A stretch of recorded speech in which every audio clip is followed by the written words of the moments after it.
¿Qué tal? ¿Cómo andan? Buenas tardes. Bueno, vamos a ir esperando que llegue la gente. Eh, Caluroso el día de hoy para la pile.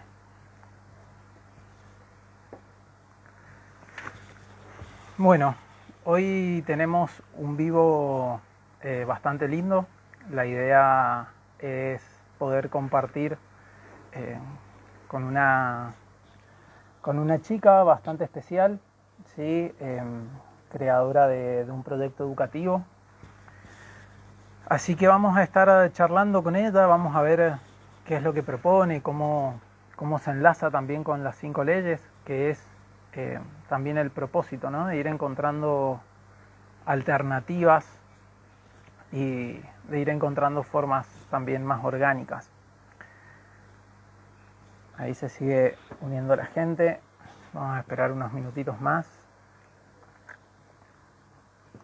Hola Nina, hola Joa, Milu, Felipe, ¿cómo están?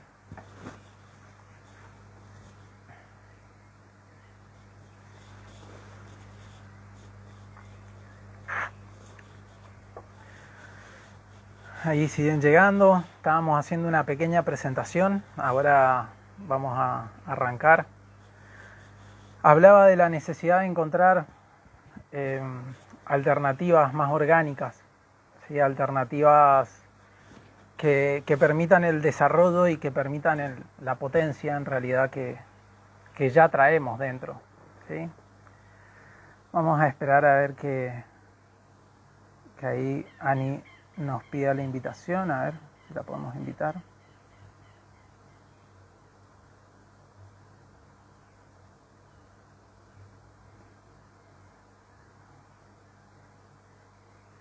Gracias por sumarse hoy, gracias por estar acá.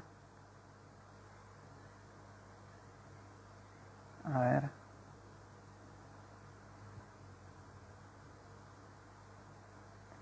Vamos a hacer una cosa. A ver si ahí le doy a la invitación.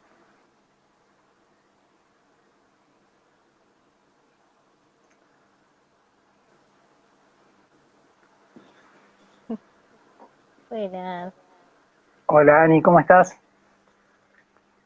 muy bien. ¿Cómo va todo por ¿Me allá? escucha?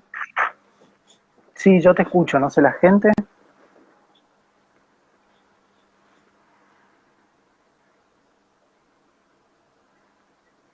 Ahí vos me escuchás.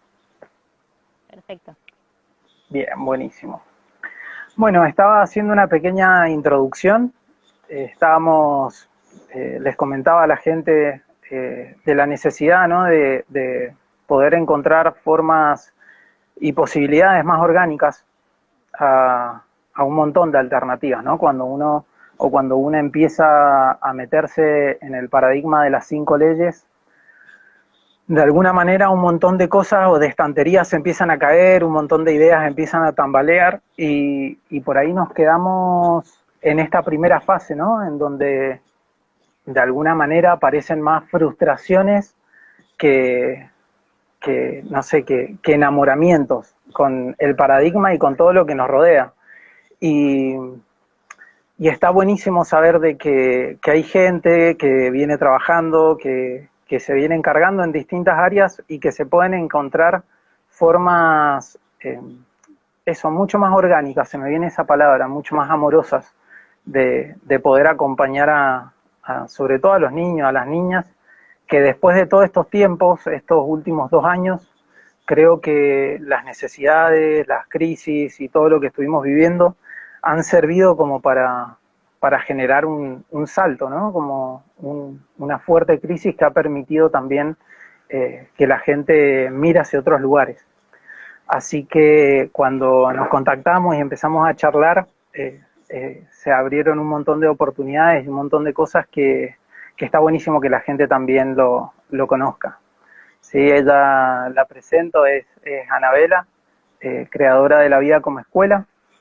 Y, y bueno, Ani, no sé si querés decir algo, compartir algo. A mí me gustaría saber cómo llegaste a eso, qué fue lo que te motivó también a encontrar esas formas. Y nada, tengo un montón de preguntas para hacerte, pero me gustaría que te presentes vos, que hables un poquito. Ahí. Dale.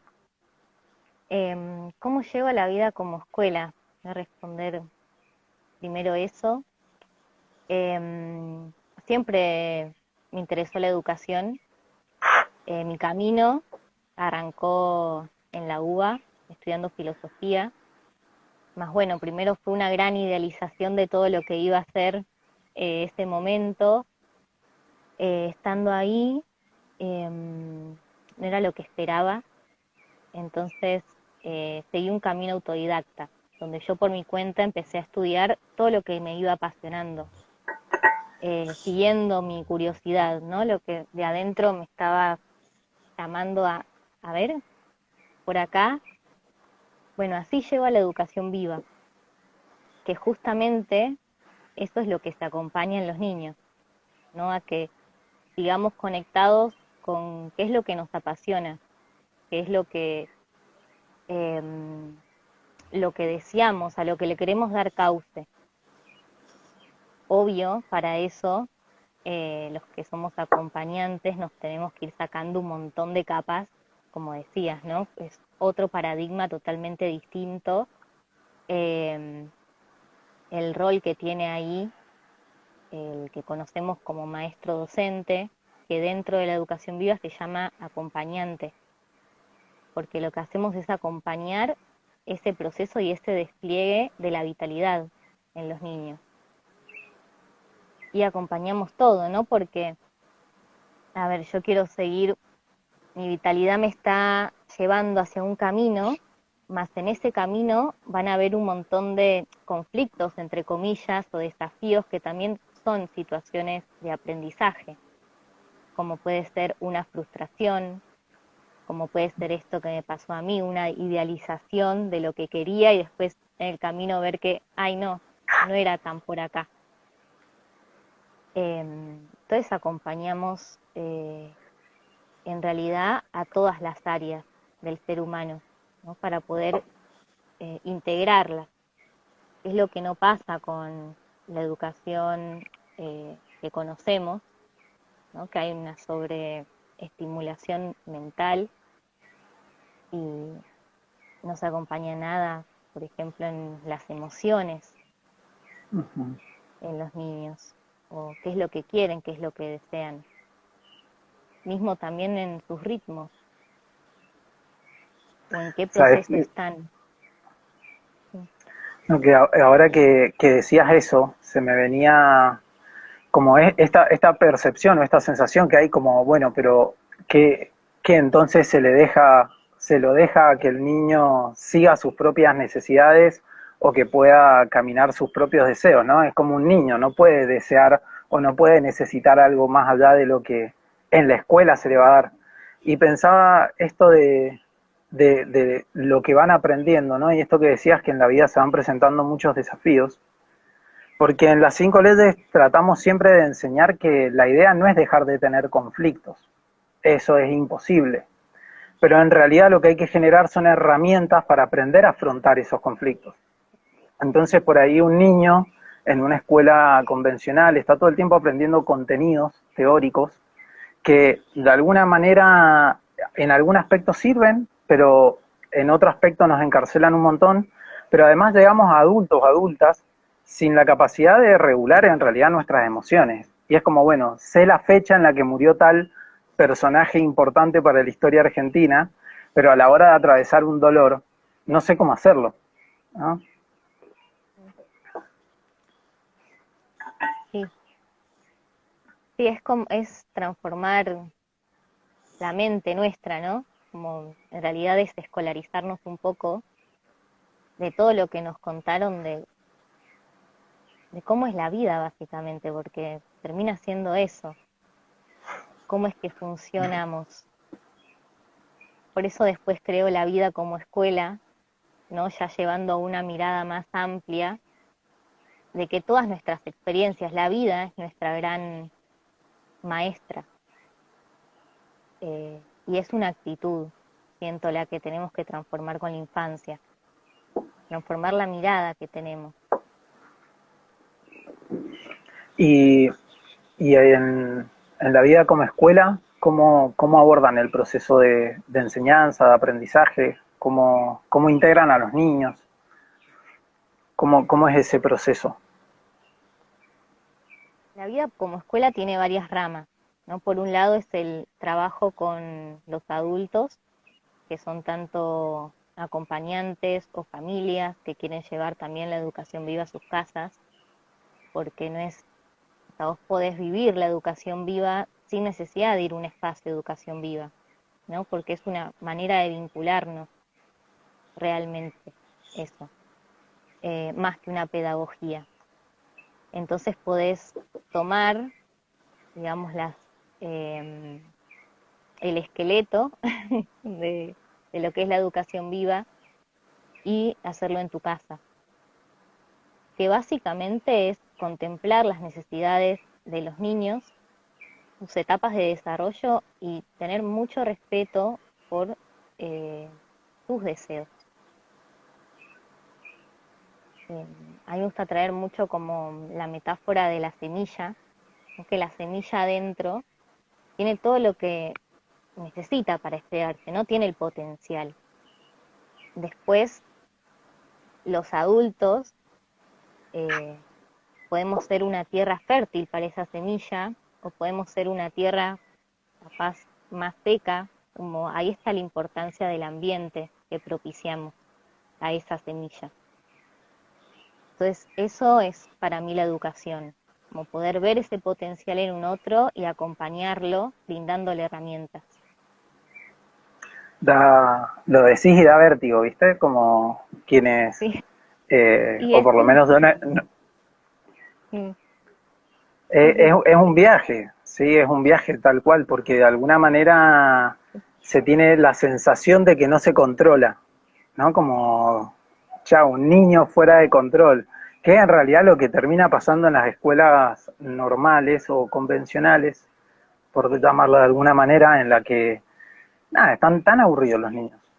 Y el sistema de alguna manera está tan poco pensado en realidad para que ellos puedan explorar sus propios deseos, que, que se conflictúa constantemente. No solo los niños, si bien los niños yo creo que son grandes perjudicados en un montón de esas decisiones, también los docentes, también las madres, los padres. Se empieza a generar como una especie de frustración colectiva en la cual se siente que no hay en realidad una empatía, no hay un feedback, ¿no? Sí, entre el niño y el proceso de aprendizaje. Yo lo pensaba cuando hablábamos los otros días con Lalo y en este tema de la autodevaluación, ¿no? Y esta cuestión de la desvalorización, que cuánto nos hemos desvalorizado en las escuelas, ¿sí? Cada uno de los adultos y de las adultas que están acá presentes y bueno, que conocemos, porque permanentemente sus sueños son frustrados y, y porque de alguna manera cuando cuando la importancia está puesta más en el resultado que en lo conseguido en el proceso, después bueno, crecemos adultos como podemos, persiguiendo resultados, ¿no? Sufriendo el proceso. sí, y un montón. Que, por eso decía lo del cambio de mirada, porque todo lo que podemos ver o imaginarnos de cómo sería acompañar a un niño desde la libertad, lo estamos viendo desde nuestra mirada que tiene el chip de que libertad es eh, descontrol. De cuando lo decías, que bueno, capaz tenemos, ¿no? Ese chip de que bueno, la libertad es ese momento del recreo cuando nos dejaban salir de las aulas, sí, sí, querías salir, querías como hacer todo lo que no pudiste hacer estando ahí sentada. Eh, y en mi escuela no te dejaban correr, no estaba para nada bueno. Eh, y bueno, tenemos esa imagen, ¿no? Que esos minutos éramos libres y bueno, y sí, necesitábamos un montón de descarga. Y eso pasa mucho cuando llegan niños por primera vez a un espacio de educación viva de necesitar descargar, o a las mañanas también, ¿no? Hasta que se empieza a generar, digamos, su autoescucha de lo que tienen ganas de hacer. Al principio suelen descargar mucho, no enfocarse como, no sé, sentarse a una actividad y estar ahí ensimismados con lo que están haciendo.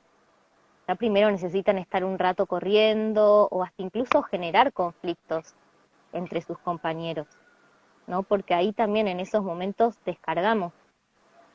Eh, no sé, algún niño que puede llegar capaz angustiado o enojado de la casa, sabe que también es un espacio donde se lo va a recibir. Entonces ya perciben, ¿no? Que la mirada del adulto va a ser de, te estoy recibiendo y te estoy acompañando. No una mirada donde te voy a estar anulando o diciéndote que no te enojes o que no estés triste o que mejor hagas otra cosa y te voy a distraer con algo.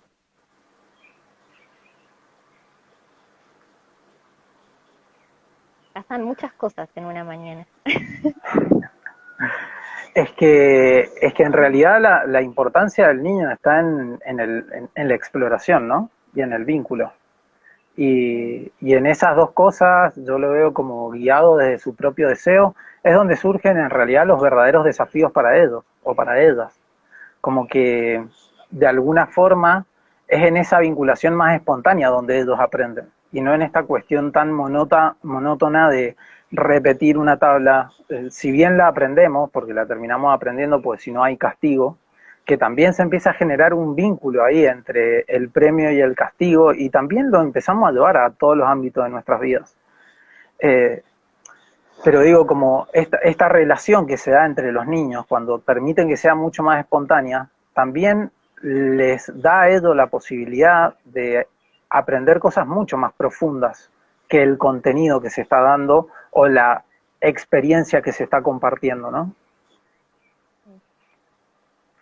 Sí, y la importancia del contexto, porque esas situaciones de aprendizaje, como pueden ser las tablas o la lectoescritura, es hermoso poder ver que surge de manera natural, ¿no? Que no tiene que estar el adulto diciendo ahora es tu momento de aprender a leer, ahora es tu momento de aprender tal cosa, sino que surge de un deseo, tanto como pueden haber otros deseos, también está el deseo de lo que se sabe en el mundo, porque necesito leer, necesito saber matemáticas, porque me interesan cosas y para resolver eso que me interesa necesito aprender lo básico.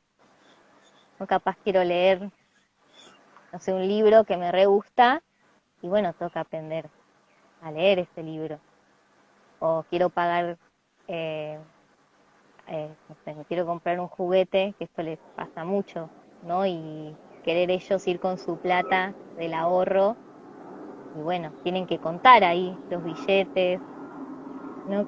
Es, el aprendizaje es mucho más rico así. Y también pasa que es mucho más rápido, por esto mismo de que está conectado con el deseo. Que a mí me pasa cuando estoy entusiasmada con algo y me pongo a leer o estudiar eso que me gusta, se me pasa volando el tiempo. Y, y es distinto a leer cuando no tengo ganas, algo que tengo que leer. Sí, es que viste que cambia ahí como la perspectiva de aprender para acumular a en realidad aprender para utilizar o para practicar. Porque yo me acuerdo hace un par de años en una comunidad estábamos construyendo, haciendo bioconstrucción y de repente me mandan con un chico de 12 años, ¿no? A hacer como, a poner los primeros postes para hacer como una casita. Y medio que lo estábamos poniendo así y me dice el nene, ¿querés que te enseñe a ponerlo en escuadra a la construcción, no? Y le digo, a ver, ¿cómo haces? Y me dice, con el teorema de Pitágoras. Claro, yo para lo único que he escuchado el teorema de Pitágoras es para que me torturen en la escuela. Nunca le he encontrado una utilidad a nada.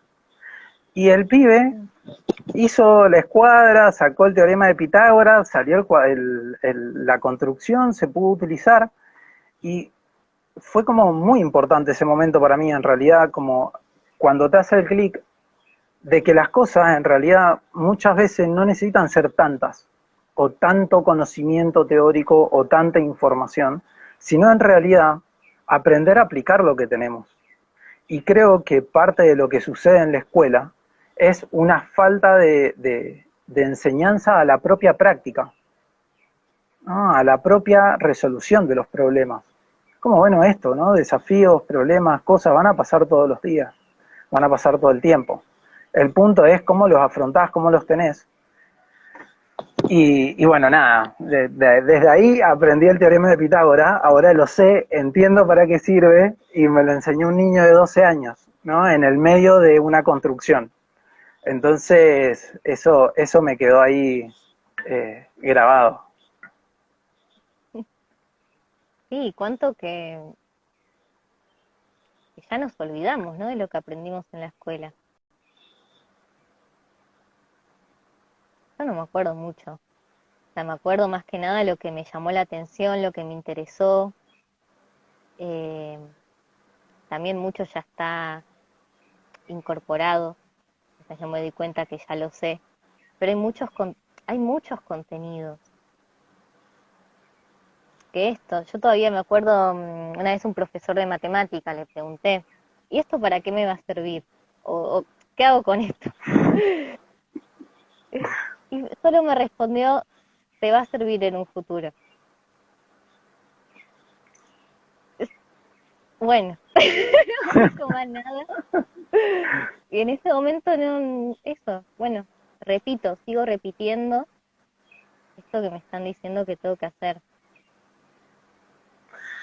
También Mm. en ese desarrollo, ¿no? Cuando ya un adolescente pasa sus años bajo este paradigma y aprendiendo de esta manera, son adolescentes muy difíciles de manipular, ¿no? Son adolescentes que hacen valer su deseo y sus necesidades por sobre lo que le diga la autoridad. Y eso no quiere decir que faltan el respeto, no quiere decir que no son empáticos, todo lo contrario, ¿no? Porque yo creo que el mayor proceso de empatía es cuando uno puede escucharse a sí mismo. Pero, pero de alguna manera la educación en la que hemos sido formados nosotros, nosotras, o la gran mayoría, eh, está todo el tiempo el miedo, ¿no? El miedo a que la autoridad me apruebe, que la persona que sabe más me dé el visto bueno para poder ser aceptado en el grupo o ser aceptada en el grupo. Que la persona que tengo enfrente que me está tomando una prueba me diga sí o no. Y es demasiado, es muy fuerte, lo hemos normalizado, ¿no? Lo hemos normalizado como hemos normalizado tantas cosas. Pero cuando ellos empiezan a estar en este proceso, y lo digo porque también habían otros chicos más grandes, claro, son personas autónomas, o sea, realmente autónomas. Por ahí uno dice, bueno, pero en los contenidos, ¿no? Y este miedo que hay en el que aprendan contenidos o no, queda a un segundo plano, porque cuando ellos lo quieran aprender, tienen los recursos y la forma para aprenderlo. Mm. Sí,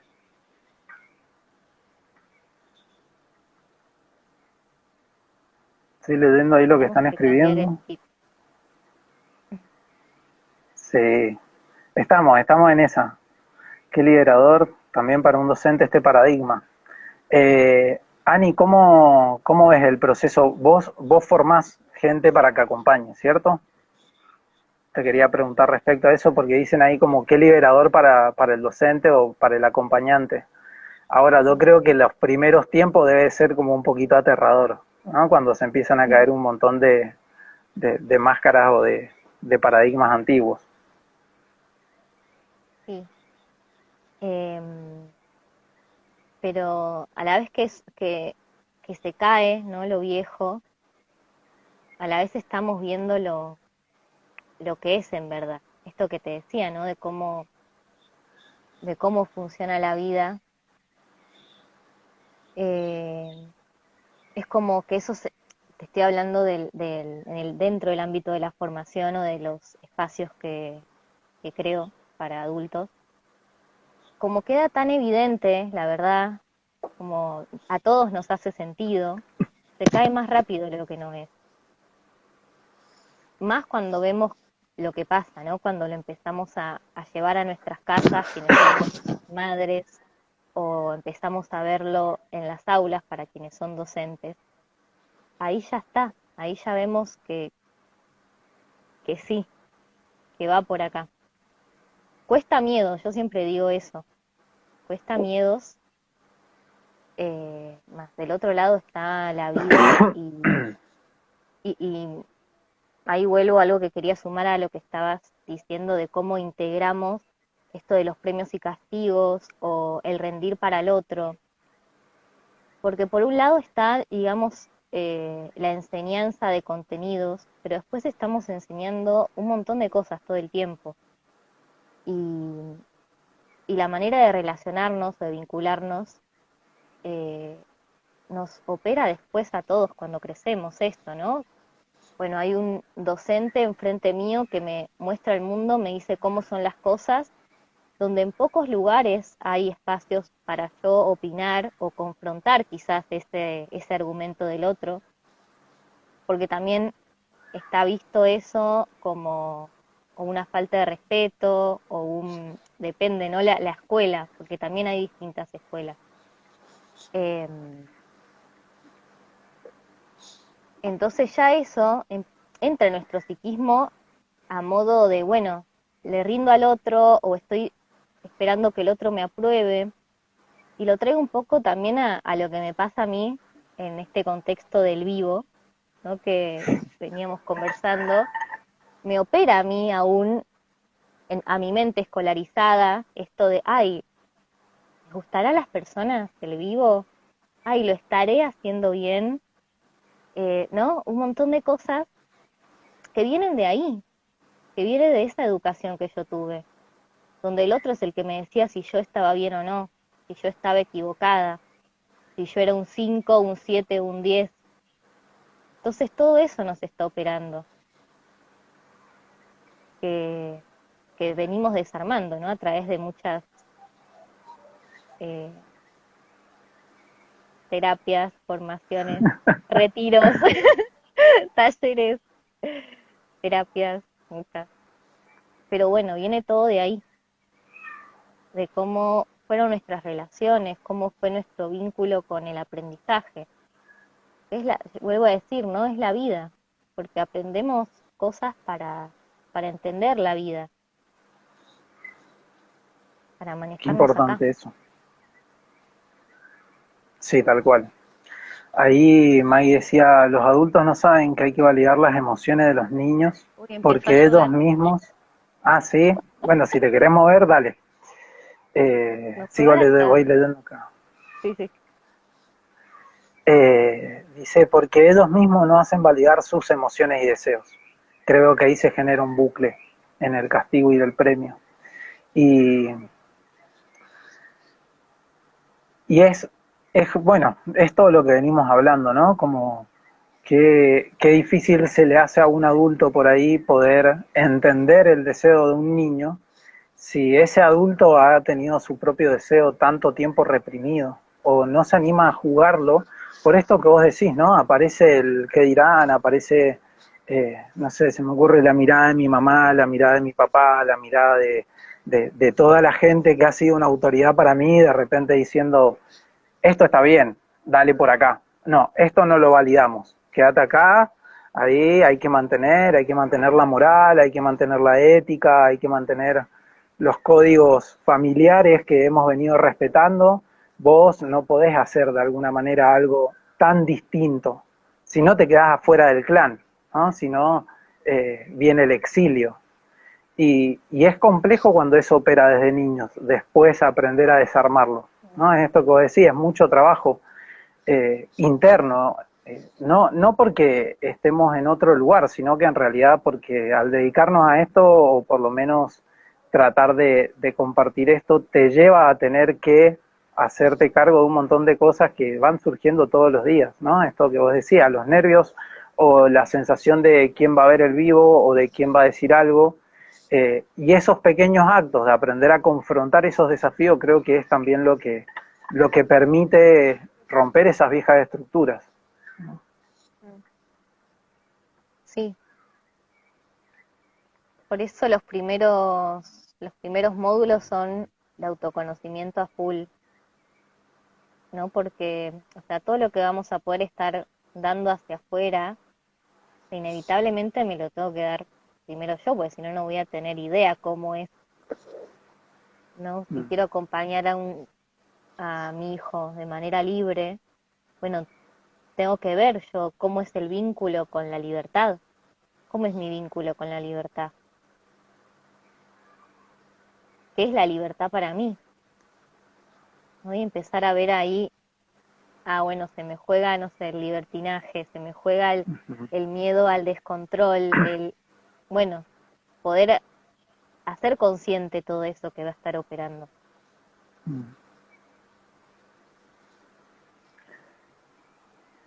Valentina dice, Valentía, Javiera, hola. Dice eso, igual, el versus del paradigma obsoleto en base a la obediencia y el miedo, y por otro lado este nuevo paradigma ligado al entorno seguro y en confianza. Sí, y más en el caso de los niños y de las niñas, y eso también lo vemos mucho con el tema de las 5 leyes. Normalmente cuando alguien consulta o quiere aprender algo o quiere aprender, está aprendiendo las 5 leyes para sus hijos, sus hijas, lo primero que surge es, bueno, ¿cómo lo curamos? ¿No? Y esa es como, ¿cómo le sacamos el mal que tiene? Eso sería como el mensaje que vienen a buscar. Sí. Y en verdad es, primero, entender que si hoy en día hay tantos niños y niñas en las escuelas con tantos temas de atención, temas de hiperactividad, ¿te querés ir a un techo? No, se paró un colibrí acá arriba. Estoy acá. Eh, Me perdí por dónde iba, pero no importa. Ahí ya le vamos ¿Cómo lo a curamos? ¿Cómo le sacamos el mal? esto, ¿no? ¿Cómo lo curamos? ¿Cómo le sacamos el mal? Y en realidad es darle un entorno para que ese niño, esa niña tenga un cauce. No tenés que agregarle cosas a él o sacarle cosas a él. Hay que armar un entorno, ¿no? Siempre, justo había una pregunta ahí antes del vivo, en la publicación que hicimos, de la hiperactividad y los niños, ¿no? Y son diagnósticos o etiquetas sumamente dañinas, no solamente para el niño, sino para toda la familia, en donde ya empiezan a cargar con el peso o la culpa de haber hecho las cosas mal, y por ahí este niño te está pidiendo un entorno diferente. Obviamente no se lo podés dar si vos no te parás diferente, pero en realidad es cambiarle el ambiente, ¿no? En ellos funciona muchísimo y muchísimo más que para los adultos o las adultas que venimos como ya mucho más programados, como con mucha más dificultad al cambio, porque le tenemos miedo al cambio. Entonces cuesta mucho salir de lo que nos pasa, porque de alguna manera también tenemos mucho miedo a soltar eso. En cambio, cuando a un niño simplemente se le va modificando el ambiente, y no quiero decir que sea simple, pero cuando los adultos o las adultas que están alrededor la empiezan a cambiar, el niño cambia completamente y se generan unos procesos hermosos. Sí, una mirada que me gusta compartir también es la de no quedarnos solo en la conducta, sino como ir un poco más abajo a ver cuál es la necesidad, ¿no? Ante cada manifestación. Solemos quedarnos en la conducta queriendo resolver eso, pero detrás de esa conducta algo nos está pidiendo. Entonces me gusta traer esto, ¿no? La pregunta de qué puede estar necesitando, ¿no? Este niño manifestando esto.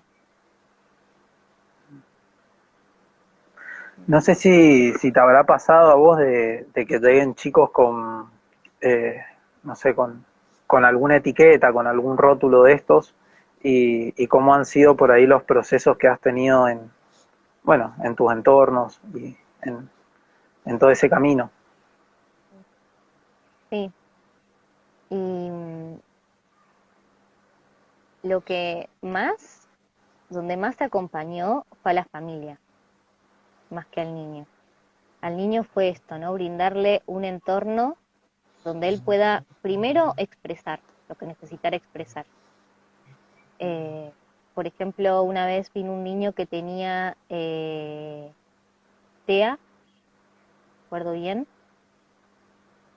todavía no hablaba y pasaba que cuando le nombrábamos algún límite, él lo que hacía era dar vueltas sobre sí mismo, como los sufíes. Bueno, la madre llega súper angustiada, primero porque nunca le había dicho mamá, ¿no? Ella con ese anhelo de que me diga mamá y viendo a su hijo como tiene un problema, lo llevo a la fonoaudióloga, lo llevo a la estimulación, todo, ¿no? Eh, y no sabiendo qué hacer. Y bueno, yo lo primero que le pregunté fue, bueno, ¿cómo lo acompañaban en su casa? Ella me decía que en su casa no lo dejaban, por ejemplo, girar, que era algo que él hacía recurrente, y a ella le daba miedo de que se golpee o le pase algo, entonces no lo dejaba. Y esto, y lo estimulaban para que vaya diciendo sus primeras palabras, solo balbuceaba. Bueno, yo le dije que acá no le iba a cortar eso, que si él estaba necesitando manifestar eso, yo lo iba a acompañar en esa manifestación, en un entorno cuidado donde no se iba a lastimar. Entonces, las veces que le nombraba un límite, ya sea, bueno, terminaste de comer, hay que lavar, ¿no? La taza o el plato, no quería saber nada, se ponía a girar. Yo me quedaba ahí cerca, le brindaba una contención con mis brazos, de modo que si se caía, yo estaba ahí. Nunca se cayó, igualmente, pero yo estaba ahí. Y trabajamos mucho con los padres, con la mirada que tenían de él, porque eso es básico, porque desde esa mirada que tengamos es como después vamos a ir a acompañar. Si yo tengo el pensamiento de que mi hijo tiene un problema, cada vez que me acerca a él voy a ir con eso. Voy a, si a mi hijo el que tiene un problema y lo tengo que tratar de tal forma o tengo que hablarle de tal manera, como ya me predispone desde un lugar. Eh, Así que fue también recibir los miedos de esa familia, eh, tener muchas conversaciones donde ellos puedan también desahogarse, donde ellos también puedan liberar, puedan soltar. Siempre es en conjunto el trabajo, porque como decía antes, es un cambio de paradigma, donde no es tomá, dale esta pastillita a tu hijo, ya está, tráelo y se le va a pasar. No, somos relación, somos un vínculo. Y cómo yo me vincule con vos te va a acompañar o no.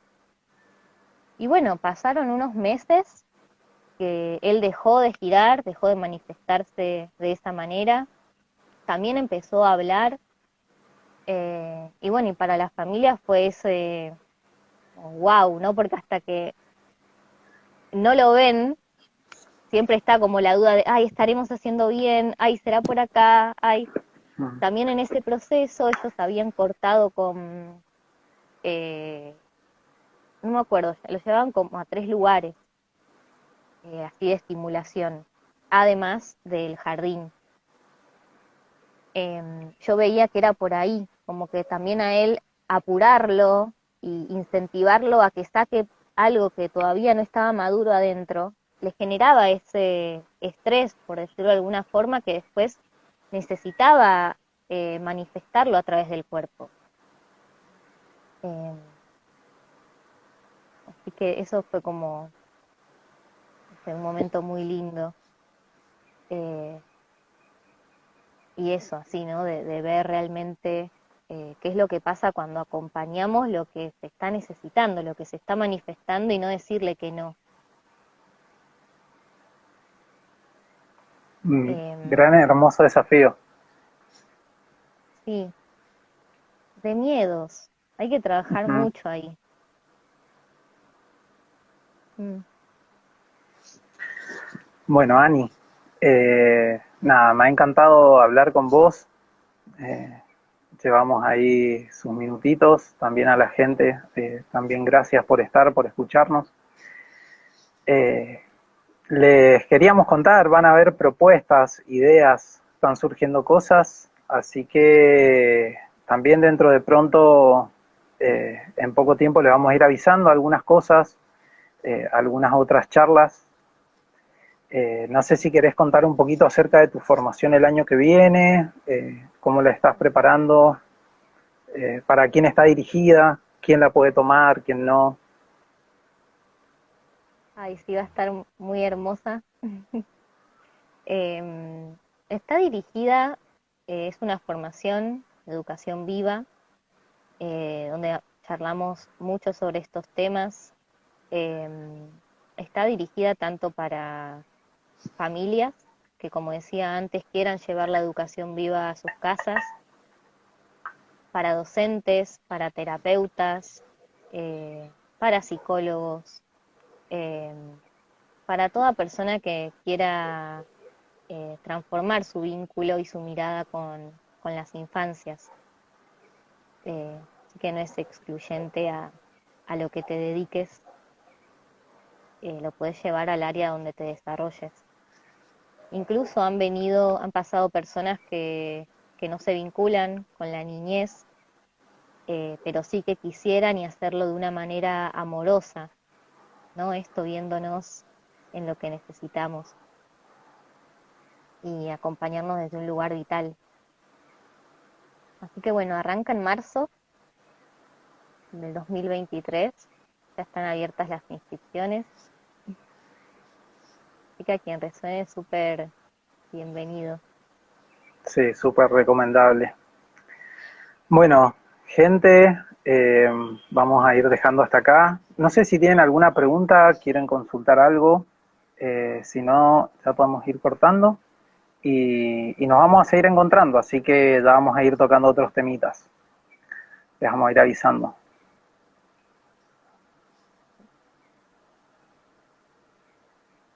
¿Sigue lloviendo por Dale, allá? muchas gracias. No, paro, Ah, bien, bien ahí. despejo hay un atardecer re lindo. Bueno, gracias a vos, Ani, gracias a la gente también que nos escucha y nos vemos pronto. Gracias, Ale, un placer. Chau, chau, nos vemos igual. Nos vemos.